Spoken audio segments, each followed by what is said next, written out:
আজকে ভালো করে হাত ধুয়ে নানির বাড়িতে গিয়ে ফ্রি ফায়ার খেলবো। এই কুমির থাম থাম থাম, আমাকে খাস না। তুই আমাকে খেয়ে নিলে আমার মালিক ও নোংরা হাতগুলো ধুবে কি দিয়ে? আরে আমার সাবানটা তো কুমিরে নিয়ে চলে গেল। এখন আমি হাতগুলো ধুবো কি দিয়ে? কি করব এখন আমি? আইডিয়া! ওরে বাপ রে মালিক, তুমি ফের এখন আমাকে কাটছো কেন? তুমি কি এখন কাপড় কাচতে যাচ্ছ?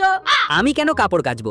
আমার সাবানটা কুমিরে নিয়ে গেছে, সেটারই ব্যবস্থা করছি। এটা কিন্তু তুমি ঠিক করছো না মালিক, আমাকে দিয়ে তুমি উল্টাপাল্টা কাজ করাচ্ছ। চুপ কর, আমি কি করছি তুই দেখ। লাল সাবানটা হয়ে গেল, এবার সাদা সাবান কাটবো। হয়েছে তো মালিক, আর কতগুলো সাবান কাটবে? বন্ধ করো সাবান কাটা।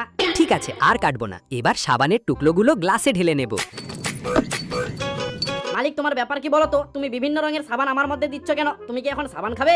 থাম, এখনই বুঝতে পারবি। এখন আমি যত খুশি হাত ধোবো, তবু কুমিরে আমার সাবান খেতে পারবে না।